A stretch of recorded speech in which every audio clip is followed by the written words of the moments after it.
네, 오늘 말씀의 제목은 헤벨입니다. 최근 사건들 속에서 나오는 단어가 있습니다. 사회 이슈로서 얼마 전에 부산의 금정구에 정유정 살인 사건으로 그렇게 많이 알려져 있죠. 금정구에 일어났던 사건입니다. 이 친구의 이 살인 사건을 접하면서 나타난 단어가 뭐냐면 은둔형 외톨이라는 단어입니다. 은둔형 외톨이. 이 사건에 대해서 이렇게 수사하면서 또 이 조사하면서 경찰들이 이렇게 조사를 하고 난 다음에 여기에 대해서 분석한 사람들이 굉장히 놀랐던 것 중에 하나가 이거였답니다. 이 친구의 휴대폰을 열어봤더니 휴대폰에 친구 명단이 하나도 없었다는 겁니다. 이해가 가시나요? 우리는 웬만하면 휴대폰에 거의 보통 사람들은 한 100명, 200명, 많게는 몇천 명 있는 보통 이렇게 사람 명단이 들어있잖아요. 물론 그게 다 친구는 아닙니다. 친구는 아닌데 한 번 전화하고 말 사람들 거래처 이럴 수도 있지만 보통은 그래도 몇 개는 들어있거든요. 근데 이 친구는 휴대폰에 친구 이름이 하나도 없었다고 합니다. 이렇게 공개된 바에 의하면 99년생이죠. 99년생이면 지금 나이로는 지금 우리나라 이제 6월이니까 이것도 좀 애매하네요. 23세 또는 25세에 해당하는 거거든요. 대학 졸업하고 있는데 공무원 시험을 준비하고 있었다고 하더라고요. 공무원 시험 준비하고 있는데 그래서 굉장히 이제 이 살인 사건에 있어서 좀 굉장히 사회적 파장을 많이 일으키고 있다라는 겁니다. 그런데 이게 이제 사회적 파장이 일어나기 시작했는데요. 그럼 우리 주변에 은둔형 외톨이가 과연 얼마나 있을까요? 보신 적 있으십니까? 은둔형 외톨이를 봤다면 그건 말이 안 되죠. 왜냐하면 은둔형 외톨이는 어떤 겁니까? 은둔했기 때문에 우리는 절대로 못 봅니다. 이게 사회적인 문제가 있는지조차 몰라요. 심지어는 은둔형 외톨이가 있는 집에 있는 사람들은, 그러니까 그의 부모님들이라든지 그의 또 여러 사람들은 그 이야기를 하기를 꺼립니다. 아예 말을 안 해요. 그러니까 집에 사람이 있는지 없는지조차 모르는 거예요. 그러니 우리는 은둔형 외톨이가 있다라는 것에 대해서 전혀 신경도 안 쓰고 이때까지 왔다가 이제 이 일이 터지기 시작한 겁니다. 그리고 이거는 앞으로도 계속해서 증가할 것입니다. 은둔형 외톨이로 인한 이런 범죄가 증가할 것입니다. 어떻게 그렇게 자신있게 이야기할 수 있느냐. 우리는 항상 본의 아니게 일본을 따라가고 있죠. 일본의 이 은둔형 외톨이가 원래 히키코모리라는 단어가 있습니다. 히키코모리요. 이게 뭐냐면요. 틀어박히다라는 뜻의 동사 히키코모루에서 나온 겁니다. 히키코모루에서 그게 일본어는 동사가 루에다가 이를 붙이면은 보통 명사형으로 많이 쓰거든요. 그래서 여기도 히키코모루라는 동사에다가 히키코모리라고 해서 틀어박혀 있다라는 그런 의미에서 이 히키코모리라는 말을 썼죠. 이게 여기서 유래된 거고요. 한국 사전에는 이거를 틀어박힌 자 이런 의미로 이렇게 이런 어감으로 이야기하는 겁니다. 그리고 이게 이제 일본에서 크게 문제가 됐던 것은요. 이런 현상 때문이에요. 예전 같으면은 80세 부모하면은 보통 자녀들에게 의해서 좀 이렇게 보살핌을 받는 그런 분위기잖아요. 근데 일본이 참 장수하게 되고 어르신들이 굉장히 활발하게 움직일 수 있는 이유가 바로 여기에 있었습니다. 이 히키코모리들 때문이에요. 얘네들이 틀어박히고 들어간 지 30년이 지났어요. 아직도 이게 30년이 지난 겁니다. 그래서 어떤 현상이 생기냐면요. 80세 부모가 50세 자녀를 양육을 여전히 부양을 해야 되는 거예요. 그래서 이게 8050 문제라고도 이야기가 됐던 겁니다. 8050 문제. 그러니 부모는 이쯤 80대 되면 이제 그만해 이렇게 해야 되는데 이 자녀가 방에 틀어박혀 있으니 얘 때문이라도 일을 할 수밖에 없는 일이고 그러다 보니 계속 일을 하다 보니 일본은 본의 아니게 80대의 노인들이 80대의 노인이 아니라 80대의 장년이 돼버린 거예요. 80대 장년이 돼버리고 50대의 장년이 50대의 아이가 돼버리는 거죠. 이런 걸로 인해서 사회적 문제, 그러니까 크게 지금까지는 이 문제가 안 되잖아요. 요 정도까지는. 근데 이제 일본의 문제가 됐던 것이 여기에 이제 히키코모리에 대해서 이렇게 분석을 해봤더니 이게 나타났던 것이 뭐냐면요. 1970년대 학교에서 이지메 현상이 나타났다고 합니다. 이지메 하면 집단 괴롭힘이죠. 집단 괴롭힘이 나타났고 그러다가 1980년대에는 거품 경제 시기를 거치면서 이 히키코모리들이 출현했다고 합니다. 그리고 이 히키코모리 출현하면서 1980년대 후반에는 유아 납치 살해 등 사회 문제가 바로 이 사람들에 의해서 일어나기 시작했다는 겁니다. 그럼 우리나라는 이제 일어났잖아요. 얼마 차이가 안 얘네들은 1980년대에 이걸 겪었는데 우리는 이제 이게 생기잖아요. 근데 그 되어지는 사건이 비슷하죠. 첫 번째 뭐가 있었다고요? 이지메가 있었다고요. 이거 우리는 뭐라고 하죠? 왕따 문제잖아요. 왕따 문제. 우리가 지금 이 왕따 문제 가지고 지금 크게 히트친 드라마가 있잖아요. 더 글로리라고 아주 히트친 드라마 있잖아요. 왕따 당했던 애가 또는 학교 폭력을 당했던 애가 자기를 그 폭행을 가했던 애들이 사회에서 그들을 어떻게든 처리를 안 해주니까 자기가 스스로 복수하는 형태로 이렇게 돼버렸잖아요. 그러니까 이 지금 패턴은 같아요. 그리고 이들이 이제 문제를 일으키는데 주로 사회적으로 또는 여러 가지 큰 사건을 이제 우리나라도 방금 이제 이야기했던 정유정 사건이 딱 케이스죠. 살인이에요. 그것도 아주 사람들이 생각도 못한 살인이죠. 그 살인을 했는데 한번 죽여보고 싶었다. 이거예요. 한번 죽여보고 싶었다. 한국도 이제 그 전체를 바꿀 겁니다. 여기는 이 1980년대 얘네들은 거품 경제로 인해서 한번 경제가 완전히 무너졌고 뭐 잃어버린 10년, 20년 뭐 이렇게 계속 갔잖아요. 우리나라는 언제부터냐? IMF 1990년대에 이기 시작됩니다. 우리나라도 재밌는 거는 우리나라에 이 왕따 문제가 발생하기 시작한 게 1990년대부터죠. 1990년대부터고 이게 뭐하고 연관되어 있냐면 일본도 연구를 해봤어요. 그게 진짜 나비 효과 같은데요. 지금 이 히키코모리가 등장하는 것은 어디서부터 시작됐냐면요. 정말 놀라운 게 교사들의 월급을 올려주고 나서부터라는 겁니다. 교사들의 월급을 올려줬더니 이지메가 발생하고 이지메가 발생하니까 히키코모리가 생기고 말이 안 되는 것 같죠. 근데 우리나라 똑같아요. 우리나라도 1990년대에 교사 월급을 올려줬어요. 그랬더니 그때부터 우리나라에 뭐가 발생한 거예요? 왕따가 발생하고 그때부터 학교 폭력이 발생하고 말이 안 되는 것 같죠? 말이 돼요. 왜냐하면 교사 월급이 올라가니까 교사가 교사 일을 하려고 하는 사람이 교사가 되는 게 아니라 그냥 편하게 돈 벌려고 하는 인간들이 교사가 되면서 교사로서의 역할을 못하게 됨으로 인해서 이 일이 발생했다는 거예요. 이거 말고도 여러 가지 요인들을 분석해낼 수 있습니다. 물론 그 사회적 분위기가 있어요. 뭐 예를 들어서 그 자녀들도 한두 명 낳는다는 거. 그러니까 한 명 낳는 거예요. 한 명 낳는 거도 있고 그리고 또 얘네들이 부모들이 맞벌이 하면서 얘네들을 제대로 케어하지 못한 부분도 있고 여러 가지들이 있지만은 희한하게도 그 발단의 시작은 교사 월급을 올려줌으로 인해서부터 시작됐다는 것은 흥미로운 일이에요. 그리고 우리가 일본이 그런 걸 봤으면 교사 월급을 올리지 말았어야 되잖아요. 근데 우리도 똑같이 했다니까요.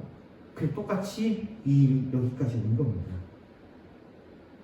한국도 특히 IMF 외환위기 이후에 그러니까 우리도 일본처럼 경제가 꼬라박고 난 이후에 이 시기들이 생겨나기 시작했고요.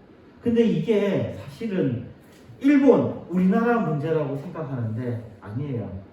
전 세계에 선진국이라고 하는 나라들은 다 이래요. 선진국이라고 하는 나라들. 선진국이라고 하는 나라가 진짜 좋은 건지 아닌 건지 또 여기에 또 의문을 품게 만드는 현상인 거죠. 그럼 왜 이런 현상이 생기는 거죠? 분석을 해봤더니요. 그 선진국에서는 이런 풍토가 강합니다. 다른 사람의 시선을 상관하지 말라. 나는 나다. 이런 캐치프레임을 가지고 있거든요. 근데 여기에 문제가 있는 거예요. 왜냐하면 인간은 다른 사람의 시선을 무시하고 살 수 있는 존재가 아니거든요. 처음부터 그랬어요. 그 아리스토텔레스가 한 유명한 말 있잖아요. 안트로포스 폴리티컨 조언이라고 했잖아요. 사람 뭐라고요? 사회적 동물이라고요. 처음부터 사회적 동물이에요. 사회적 동물에게 개성? 나는 나다? 그거 가지고 되는 것 같아요. 그런 것들이 팽배해지는 건 결국은 이런 것들을 주도했던 건 교사들이죠. 교사들이 이런 것들을 주도했고 그렇게 교육받은 애들이 결국은 이런 문제를 만들어낸 거죠.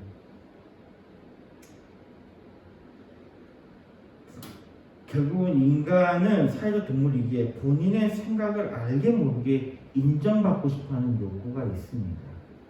이 인정받고 싶어하는 욕구가 만약에 어떤 사람으로 인해서 제거가 된다면, 그걸로 인해서 꺾이게 된다면 어떤 일이 발생하겠어요? 좀 더 이야기해 보면요, 또 아까 이야기한 부분이 있는데 한 명의 아이를 낳는 게 선진국들의 또 하나 추세였죠. 그니 부모는 최선을 다해서 키우고자 합니다만 최선을 다한다는 말도 좀 말이 안 돼요. 왜냐하면 너무 이기적이에요. 애들을 키우는 데 있어서요. 애들은 부모의 보살핌이 필요하잖아요. 부모의 보살핌이 필요하다는 것은 둘 중에 한 명은 아이를 키워야 되겠죠. 둘 중에 한 명은 아이를 키워야 되는데 그때부터 또 무슨 현상이 일어나냐, 페미니즘이 등장하면서 여자들이 직장에 나가기 시작했고 직장에 못 나가게 하는 것은 경력 단절이라는 여러 가지 이유를 대면서 여자들이 아이들을 돌보지를 않았어요. 자, 그러면 여자들의 문제든 남자들 뭐 요 문제는 아니에요. 하여튼 둘 중에 한 명은 아이를 케어했었어야 돼요. 그게 요번에 일본에 갔더니 그게 보이더라고요. 이제 다시 아이를 케어하는 사람이 집에 있는 거 봤어요.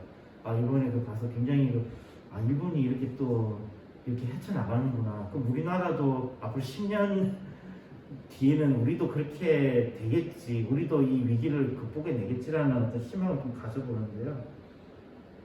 어쨌든 이 문제가 발생했던 것은 부모들이 말은 최선을 다해서 키운다고 그러지만 돈만 많이 쓰고 실제적으로 아이들을 케어하지 않았다는 겁니다. 그러다 보니까 제일 큰 문제는 얘네들이 그 있잖아요. 아이를 괴물로 만드는 가장 좋은 방법이 뭐냐면요, 어릴 때에 안아주지 않는 거예요. 어릴 때 계속 쓰다듬어주고 이렇게 접촉하지 않는 겁니다. 그런데 페미니즘 들어오면서 무슨 일이 일어났죠? 아이들을 만지는 거에 대해서 뭐라 그랬어요? 그거를 애들을 성추행한다라는 의미로 해서 애들 근처도 못 가겠죠. 바로 그게 아이들을 괴물로 만드는 이야기였던 거예요. 적어도 아이들은요, 그 태어날 때부터 5세까지는 계속해서 그런 애착 관계를 유지해야 돼요. 사람과 사람이 계속 이렇게 안아주고 서로 쓰다듬어주고 하는 이게 필요합니다. 아이들에게는요. 아이들은 이게 필요해요. 이거를 그 역사상에서 실험해줬던 아주 중요한 사람이 있었죠. 그 아이만인가요?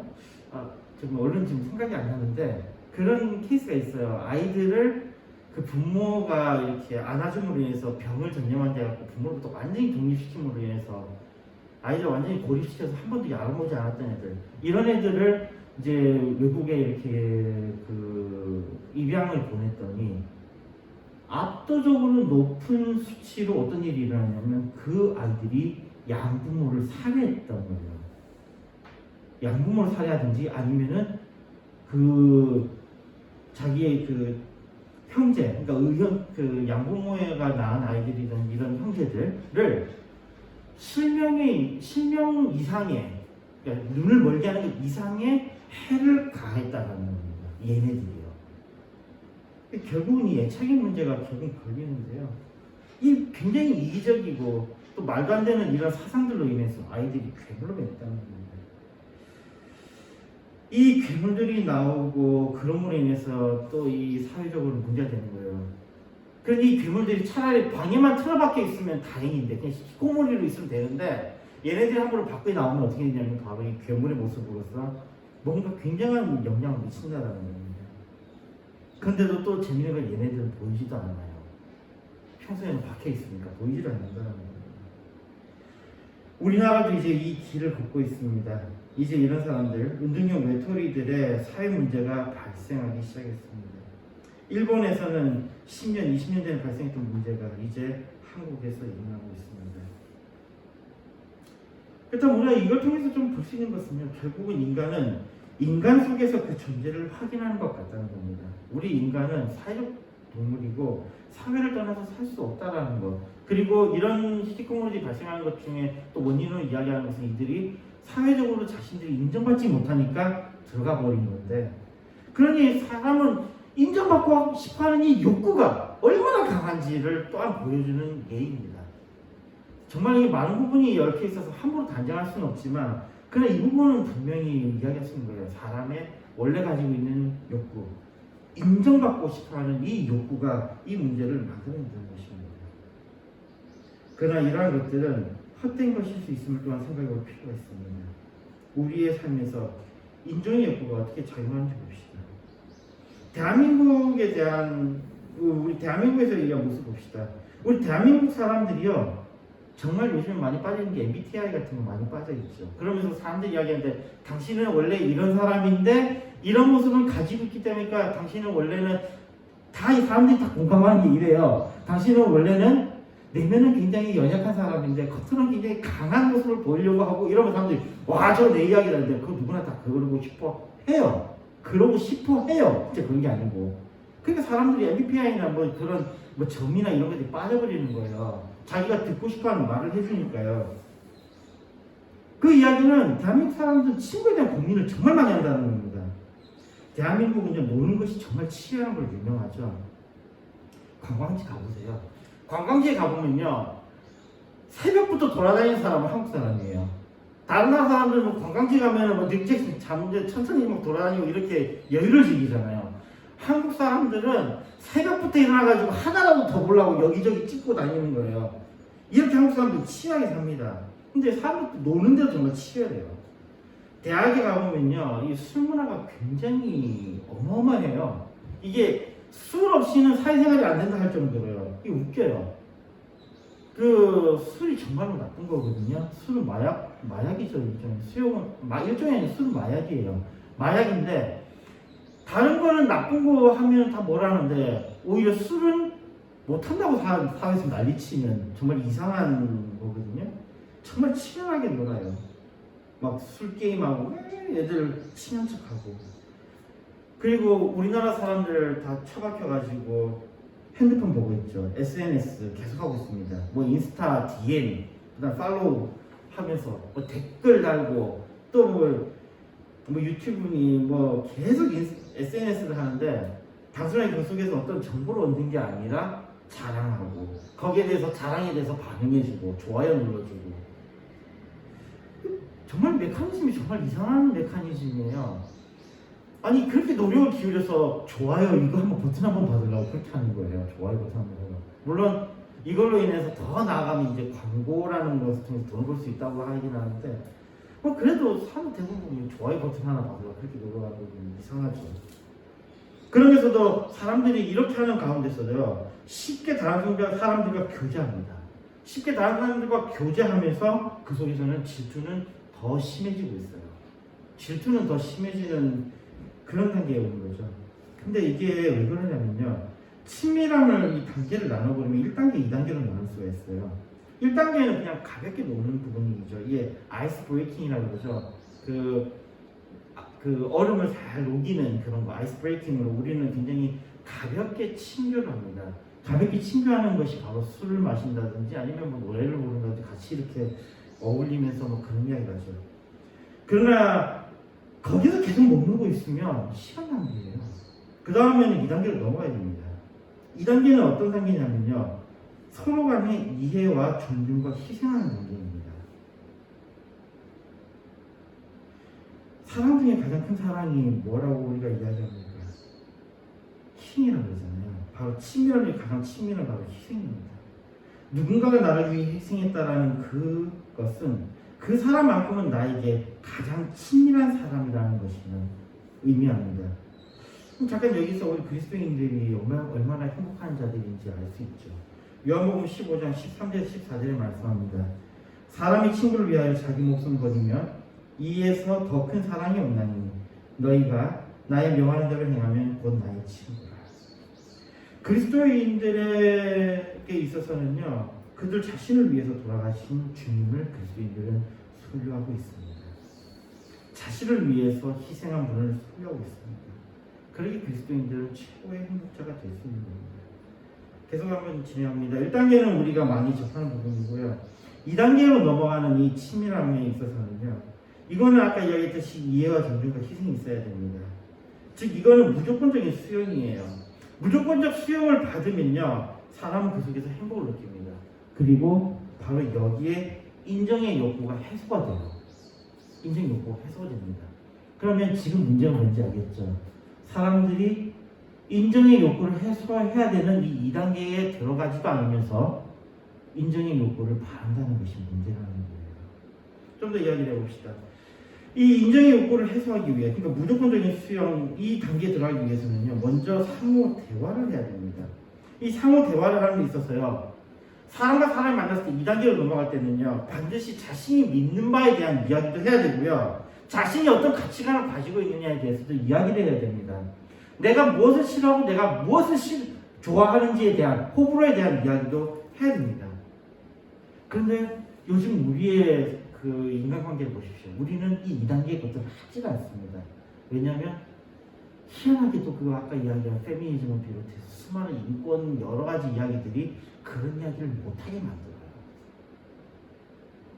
딴 사람에게 존경에 대해서 이야기도 못하게 해요. 근데 우리가 이걸 이야기하지 않으면 그 사람의 깊은 곳에 들어가지 못해요. 들어가지 못합니다. 이게 지금 우리가 전체적인 갖고 있는 문제인 겁니다. 사람들은 이런 이야기 하기를 꺼립니다. 근데 또 꺼리는 이유가 있죠.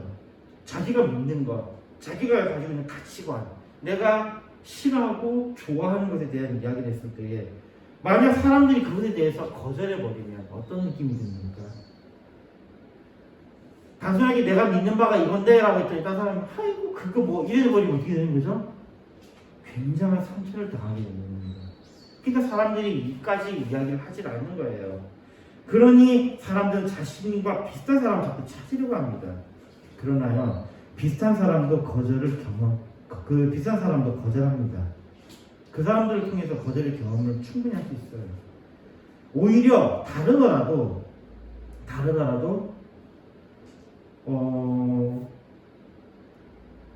충분히 공감하는 사람이 있습니다.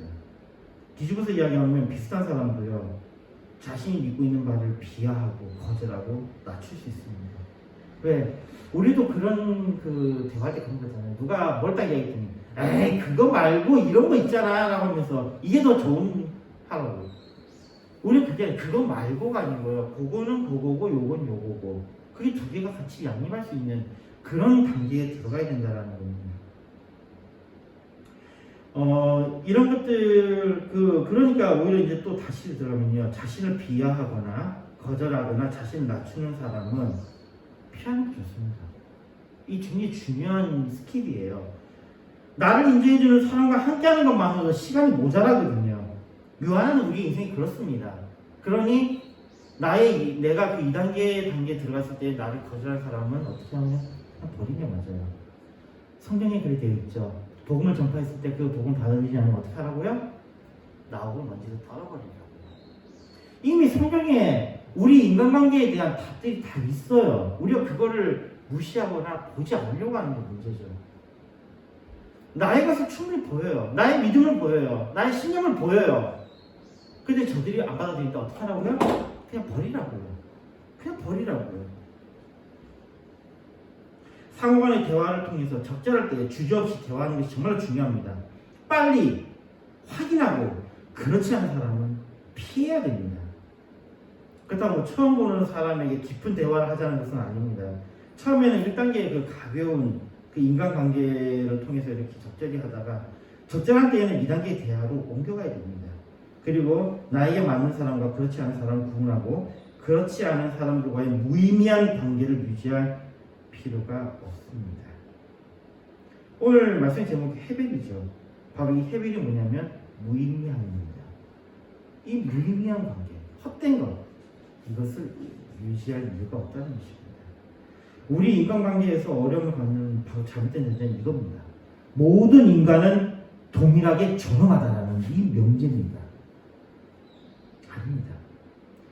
가치관이 있는 사람도 있고요. 가치관이 없는 사람도 있어요.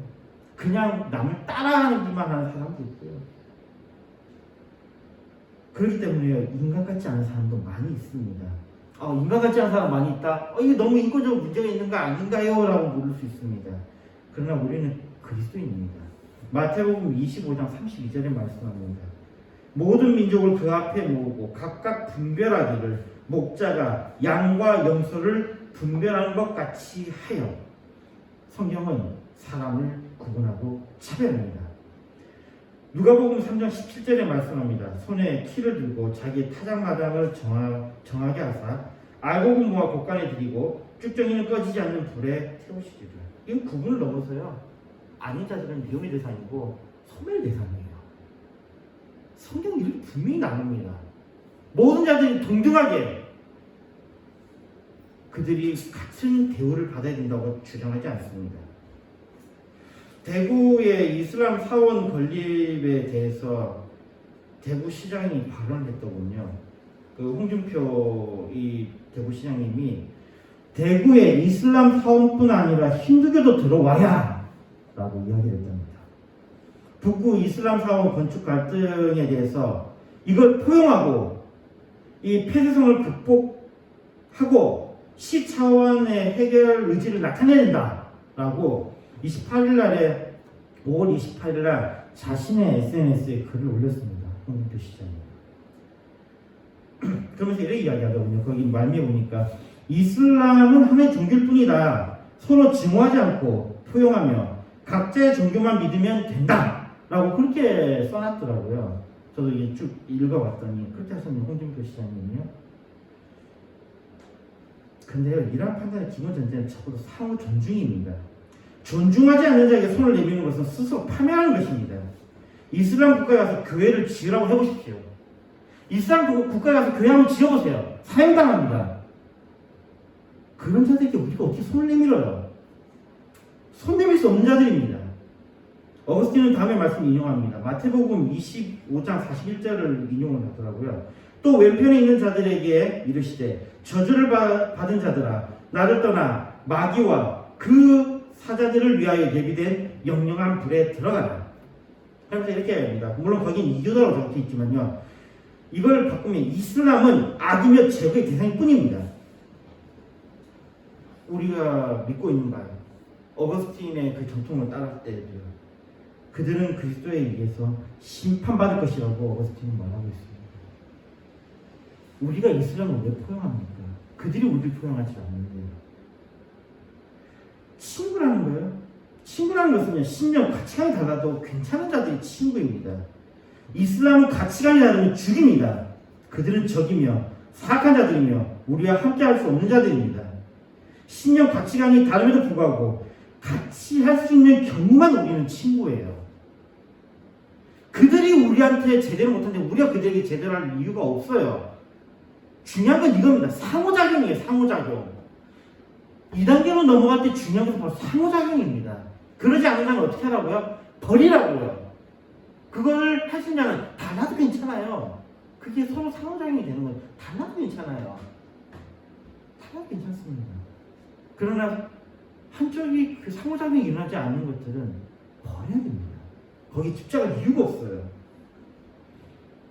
신념, 가치관이 다름에도 불구하고 같이 할 수 있는 경우만 우리는 친구이며 그들을 찾는 것이 우리의 중요한 일입니다.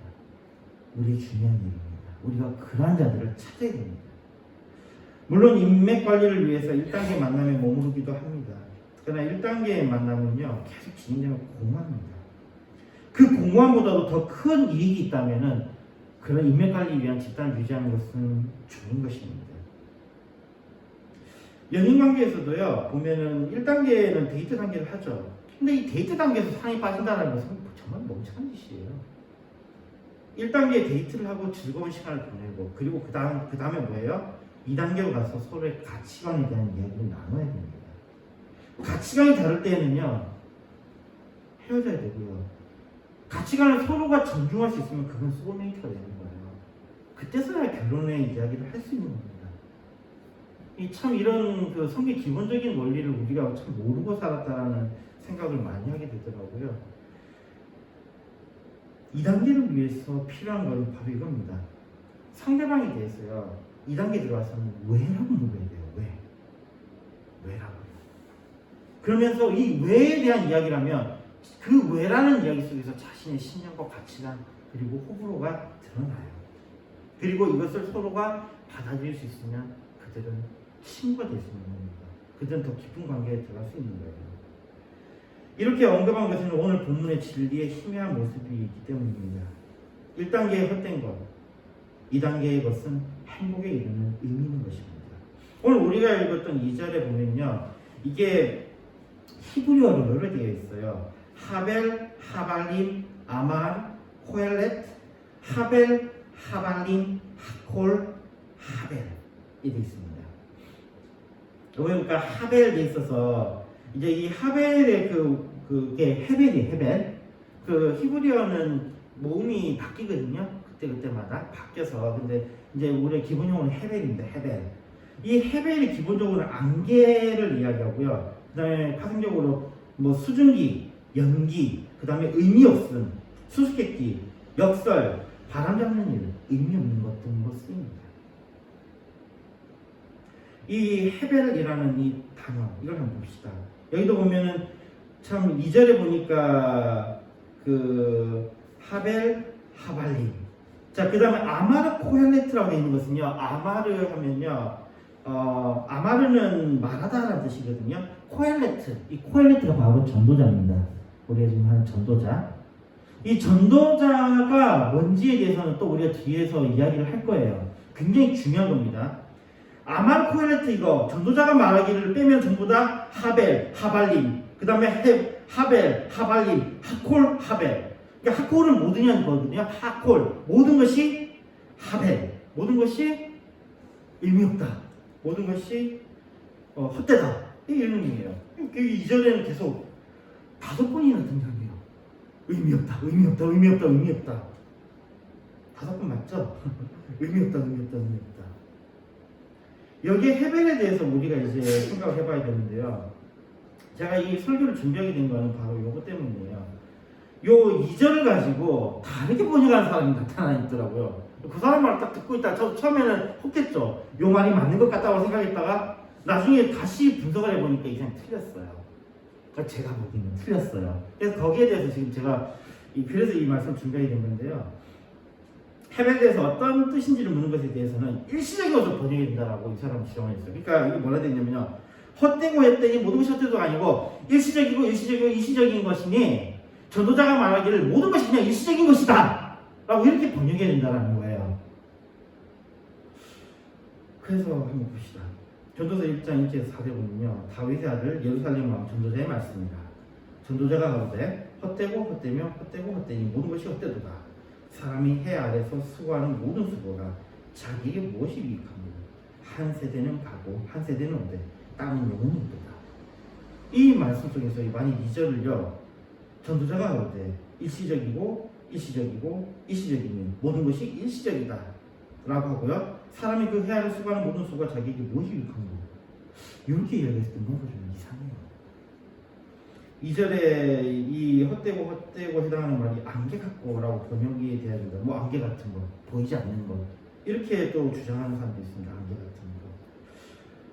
자, 그러면 요거 이야기하는데요. 그래서 이런 사람들이 하는 이제 주요 문구가 이거예요. 전도서 9장 9절을 가지고 이야기하는데요.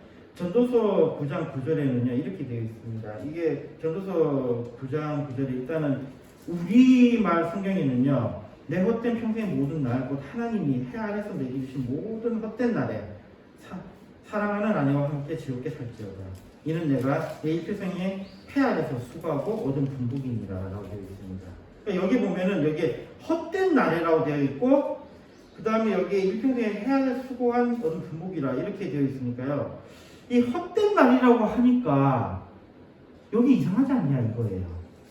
아까 그 헤벨이라는 단어를 분석했을 때요. 여기 보니까 이렇게 되어 있어요. 그 히브리어에는 레 하요임 이샤 아쉐르 하다 홀 예메 하예 헤블리카 아슈엔 나탄 레카 타일레 하샤미시 콜 예메 헤블리카 기후 헬레카 바하임 우하 말레카 아쉐리아타 멜하 타하트 하샤미시라고 이렇게 되어 있습니다. 여기에 보면은 이 부분에 이제 아까 헤벨이 들어가는 데를 약간 비워놓고 이걸 그냥 번역을 하면은 요거 빼고요.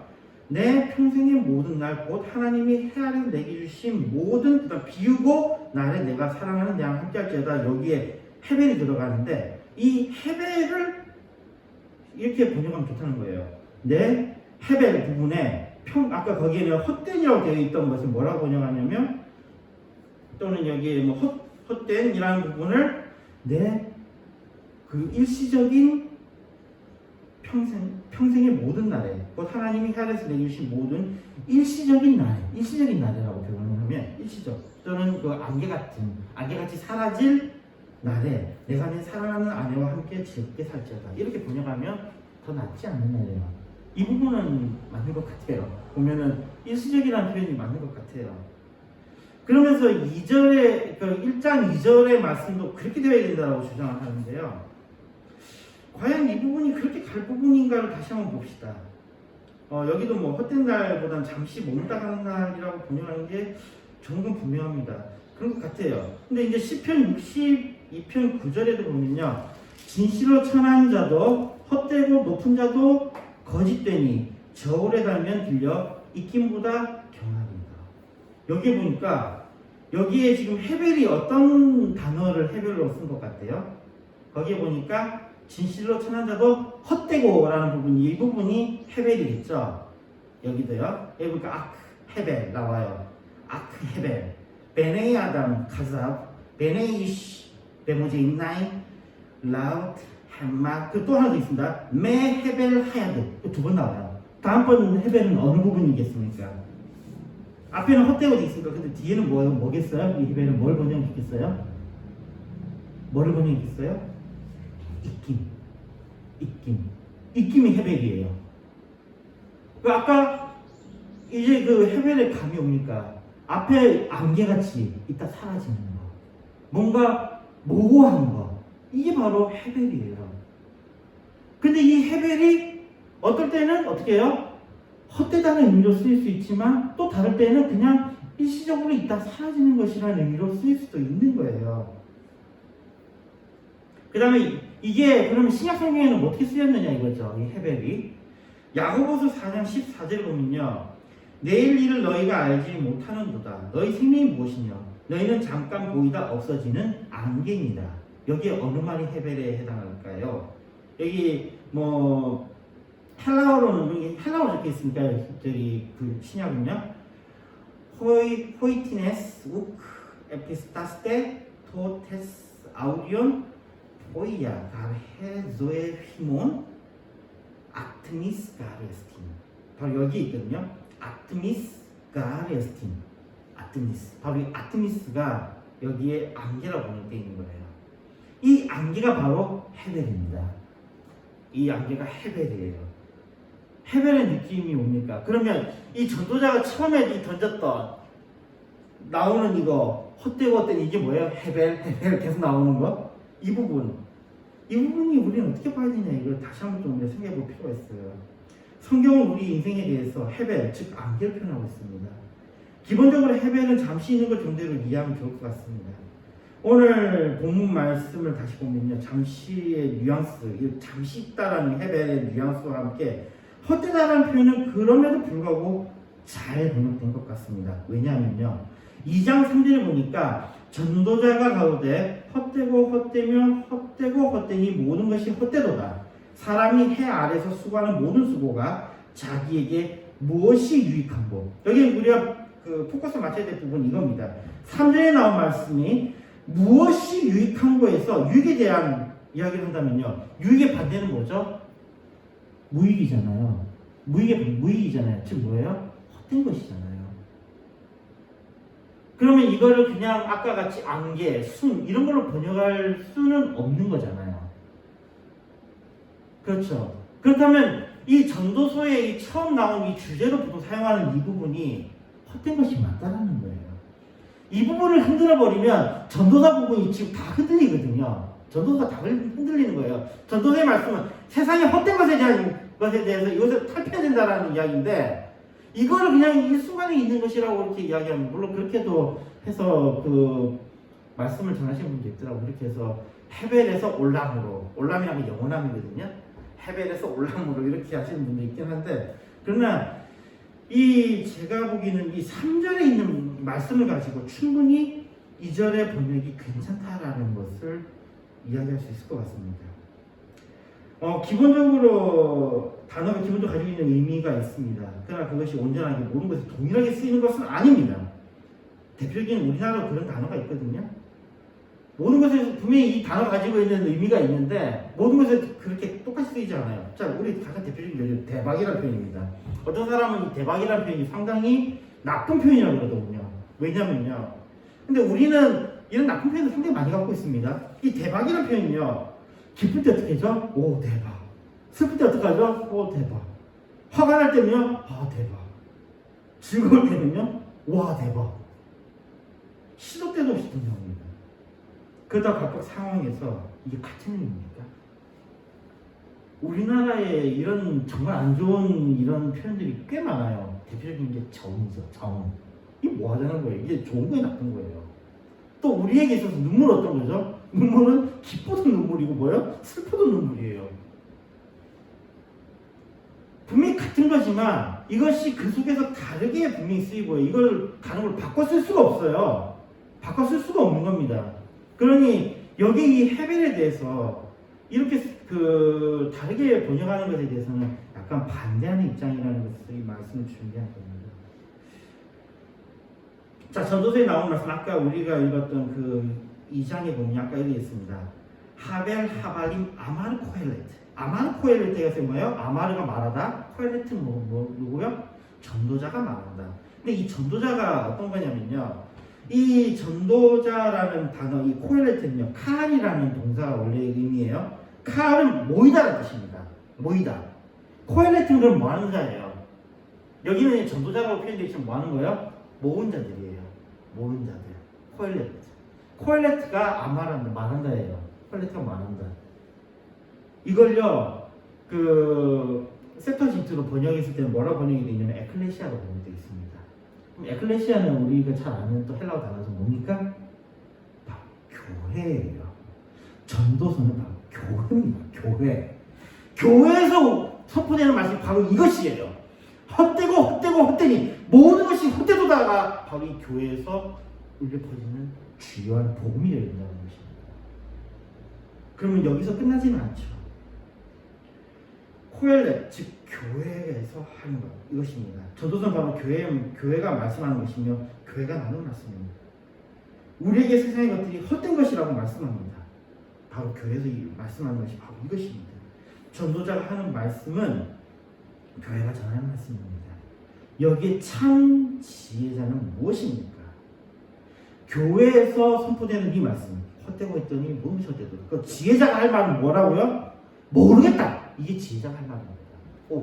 이 부분 드니까 우리도 이런 그 서양 철학사에서 이런 굉장히 지혜로운 말 한 사람이 있죠. 뭐예요? 누구 있습니까? 소크라테스예요. 소크라테스 한 말이 뭐예요? 네 자신을 알라. 그것부터 하면서 뭐예요? 내가 돌아보니까 나는 내가 바보라 생각했다. 근데 딴 사람들은 뭐다? 지가 모르는 걸 모르더라. 지혜자가 이거예요. 상상합니다.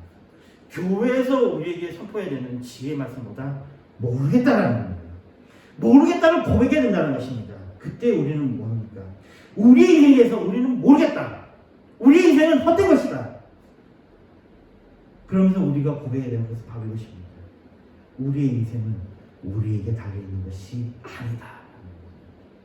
우리의 인생은 우리에게 달려있는 것이 아니다. 이 헤벨이라는 게 처음 등장하는 부분이 어디냐면요. 여기 있습니다. 바토셰프, 랄레데트, 하휴, 하벨. 여기 하벨이 나옵니다. 하벨, 이게 헤벨, 같은 겁니다. 헤벨, 여기 보니까 하벨, 바예히. 또 헤벨, 로에 촌 데카인 하야 오벳 아다마. 이 부분이 어느 말씀이냐면 창세기 4장 2절의 말씀입니다. 창세기 4장 2절에 누가 등장하죠? 이거 한국말로 번역하면요, 그가 또 가인의 아우 아벨을 낳았는데 아벨은 양치는 자이었고 가인은 농사는 자이었다.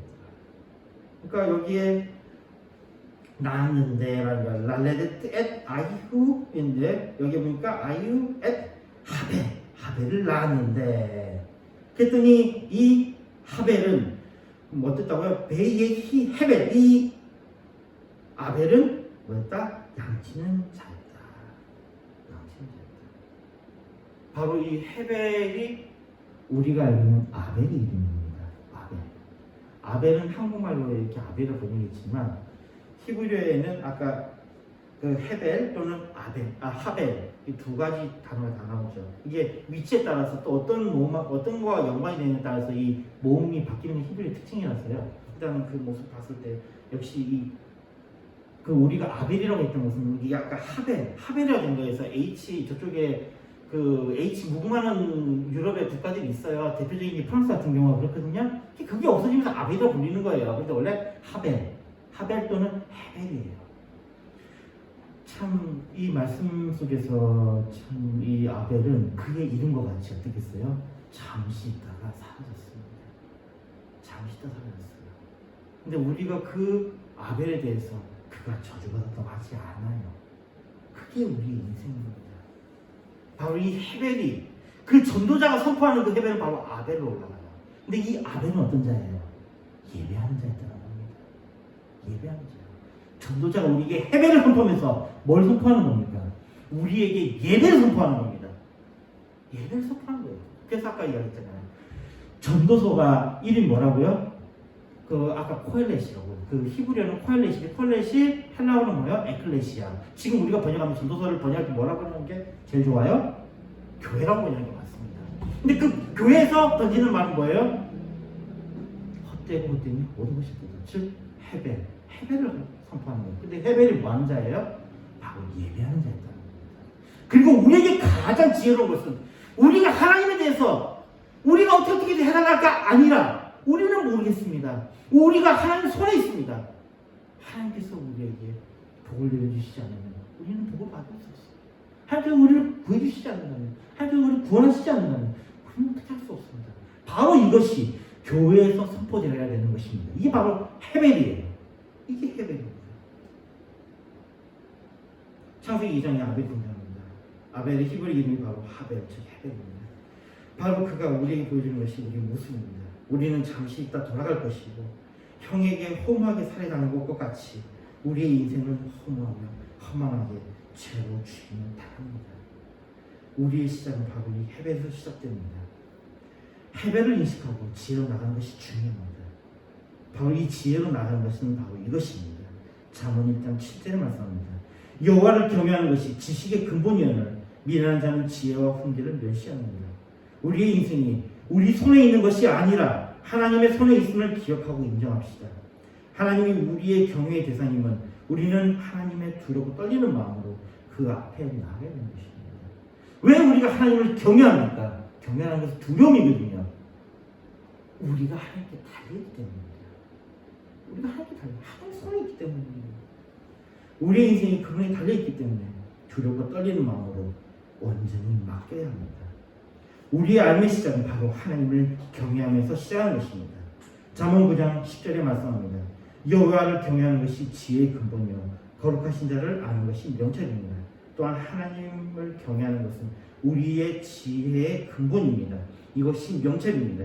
지혜로운 자는 자신의 무지를 고백하는 자입니다.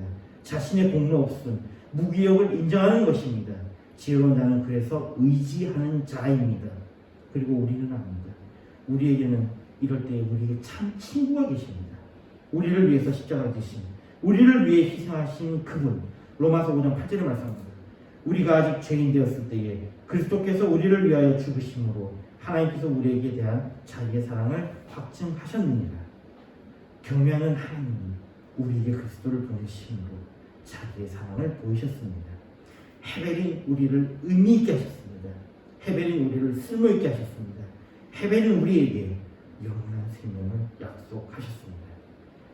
하나님의 말씀을 사모하며 세상 사람들에게 지혜로운 사람이 되며 우리의 참 친구, 우리가 정말로 인정해야 할 그분 예수 그리스도를 믿는 우리가 되었으면 합니다. 그리스도 안에 있는 우리는 해벨을 넘어 가장 가치 있고 가장 행복하며 참 생명을 누릴 것입니다. 이 일을 듣는 우리는, 이 일을 알게 된 우리는 다음의 말씀에 귀를 기울입시다. 전도서 12장 11절에 말씀합니다. 일의 결국을 다 들었으니 하나님을 경외하고 그 명령을 지킬지어다. 이것이 사람의 본분입니다. 되었습니다. 하나님 감사합니다. 아무것도 아닌 저희들 진짜 사랑하셨고 가장 중요한 자로 삼아주시면 감사드립니다. 주님의 사랑에 감사하며 이 세상을 살아가며 승리한 저희들 되게 하여 주시옵소서. 예수님을 믿습니다. 아멘.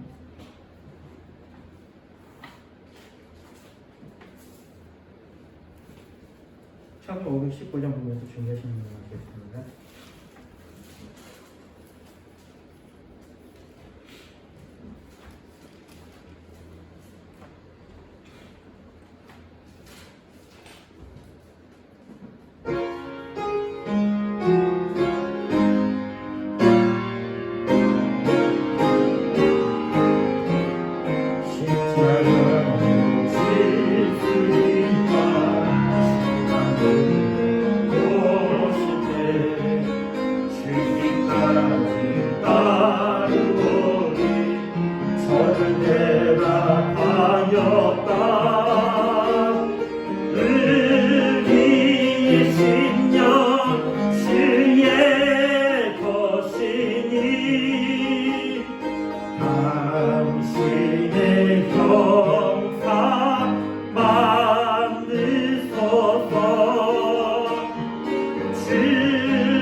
당신의 영상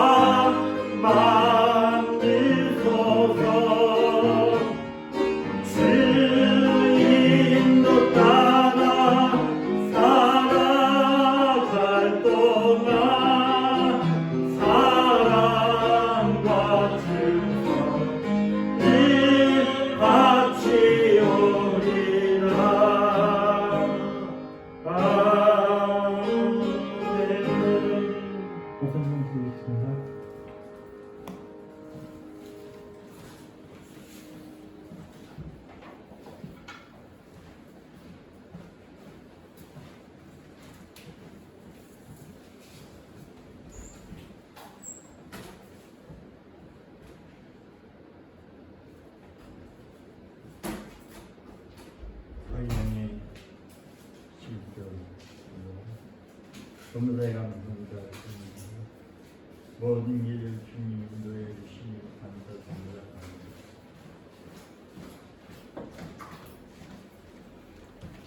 수영아 감사합니다. 좋으신 하나님, 오늘 또 저들에게 은혜를 입혀 주시고 거룩한 주님의 날 오양교회 성도들이 모여서 하나님 앞에 예배드릴 수 있도록 은혜를 베풀어 주심을 감사합니다. 이 세상의 것은 헛되고 헛된 것밖에 없다오나 그 가운데 빛이셔 생명이 되신 우리의 구원자 되신 예수를 믿음으로 말미암아 구원 얻게 하시고 영원토록 하나님의 자녀되게 하신 것을 진심으로 감사를 드립니다. 오늘도 귀한 말씀을 선포하게 하시고 또 그 말씀을 우리가 생각할 수 있도록 은혜를 주신 것을 감사합니다. 정말 우리는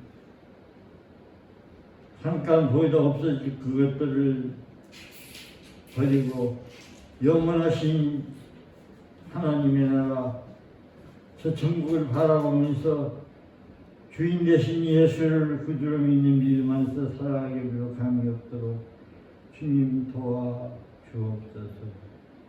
이 시간에 11자로 감사로 주의 영광으로 드리겠습니다.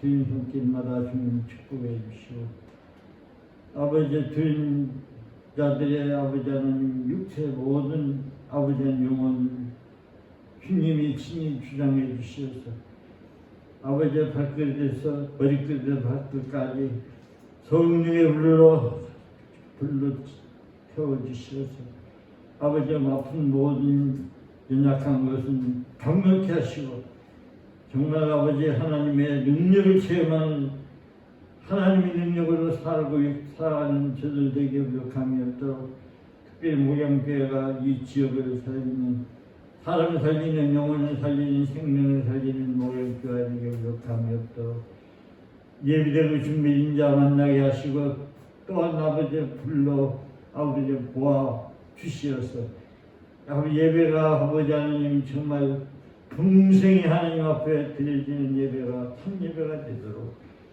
축복해 주시고 은혜를 주옵소서. 이 예물이 있어야지는 것에 하나님의 나라가 확장되게 하시고 이 예물이 있어야지는 것에 사람 살리고 영혼 살리게 하여 주옵소서. 예수님의 이름으로 기도드리옵나이다. 아멘. 창세기가 1장입니다.